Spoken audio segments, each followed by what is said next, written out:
supporting Israel is there's a biblical reason why we support Israel. There's a political reason why a lot in our government support Israel. Let me start with that one first. Israel is the only Jewish state in the world. I saw this this thing on social media where they were going around college campuses asking college students, how many Jewish states are there? And people were coming up with wild numbers, like 5, 10, 3, 6. There's one. There's one Jewish state. There are 56 Muslim states. Okay? Politically, I think it's a good thing for our government to support the one Jewish state that is surrounded by 56 Muslim states, some of which are very open about the annihilation of the Jewish people. So why shouldn't we come to the aid of the Jewish people and the state of Israel as the only democratic nation in the Middle East? Okay, so that has political ramifications that I would support from a political standpoint. From a biblical standpoint, as a Christian, I'm unapologetically a Christian Zionist, everybody. So let me get the cat out of the bag, if you haven't heard by now. And let me tell you what Christian Zionism is. Zionism is simply the belief that Israel and the Jewish people have the right to self-determination and the right to the land. Okay, and that's based on Genesis 15. Genesis 15:18, God made a covenant with Abraham that the land he would give the Jewish people was from the great river of Egypt to the river Euphrates. That's the Nile to the Euphrates. God's original design for the land of Israel was 300,000 square miles. You know how much land they have today? 8,100 square miles.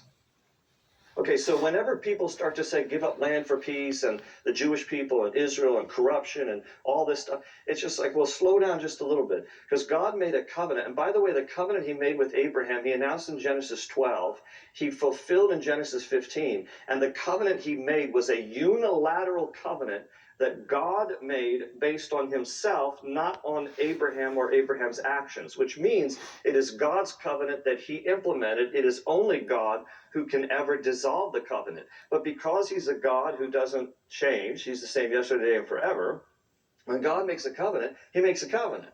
That is an eternal covenant. That's an eternal promise. And the promise he made was both for a place and a people. The place was the land of Israel. The people are the Jewish people. They are a unique ethnic group of people that God designed for a purpose, which is, and this is the reason why biblically I think we should support Israel. Number one, to show honor to a people group through which God designed the Messiah should come for the sake of redeeming the entire world. So you show honor where honor is due. And God raised up a people group out of nothing, out of the seed of Abraham, which he was a Gentile pagan worshiping in what is modern Iraq. God selected him, made a promise to him that your descendants shall be blessed, and all those who bless you will be blessed. And part of that covenant was that the Messiah would come forth through this ethnic group of people for the sake of the entire world. So because of that alone, we show honor to where honor is due. But the other reason that we also show honor to Israel and we support Israel is because God is not done with them. And Paul makes it clear in Romans chapter 11. He says, Israel has experienced a hardening in part until the full number of Gentiles come in, and so all Israel will be saved. That's Romans 11, 25 and 26. So God is not done. Now, when it says, so all Israel will be saved, they still have to come to faith in Jesus Christ. And there are very sobering prophetic verses in the book of Zechariah, chapter 12 and 13, which talk about how eventually the Jewish people will come. By the way, many of them already do acknowledge Jesus as Messiah. But en masse, in Zechariah chapter 12, it talks about how the glory of the Lord will return to Zion, and people will look on the one that they have pierced. And in Zechariah 13, they will ask Jesus when they see him, when he returns, where did you receive these marks? Because he still bears the marks of his crucifixion. And he will answer them and he will say, in the house of my friends. But Zechariah 13 gives this sobering passage which talks about how 2/3 of the Jewish people will die during the tribulation period that is coming upon the earth. The 1/3 that come through the tribulation represents the survivors of Israel. And that is the group of so all Israel will be saved. So when you look at the prophecies and you look at even what Paul wrote in Romans chapter 11, God is clearly not done with Israel or the Jewish people. So we have a moral and biblical obligation to still support them. Having said that, you don't have to agree with everything the government does. I don't agree with everything our own American government does. Okay? It's okay to be critical of a government without denying the importance of God's hand that is still upon Israel and the Jewish people. By the way, and I'll talk more about this on January the 21st, $3.4 billion that the United States invests in Israel is entirely military. It's not humanitarian for Israel. We give additional humanitarian aid to Gaza alone. And of course, we should pray for the suffering of the people. But sometimes what we get confused in our head is, oh, Israel, bad guy. Stop. Don't forget October 7th.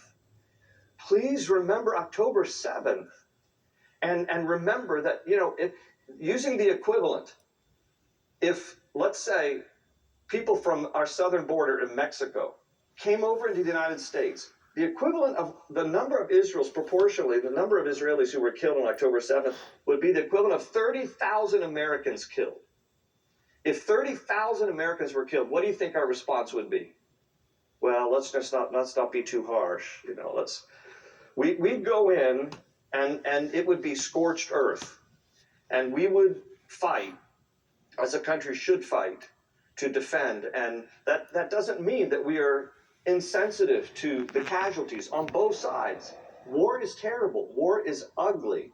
But all of a sudden, Israel becomes the bad guy because they are fighting a war that is a defensive war, and they're trying to root out the evil of Hamas. So I could go on about this, but folks, look, you can be critical of governments, but don't forsake Israel as a people group, because God's not done with them. God made a covenant with them, and we should have a biblical and moral obligation to support the nation of Israel in the sense of God's favor upon them. All right, that was a long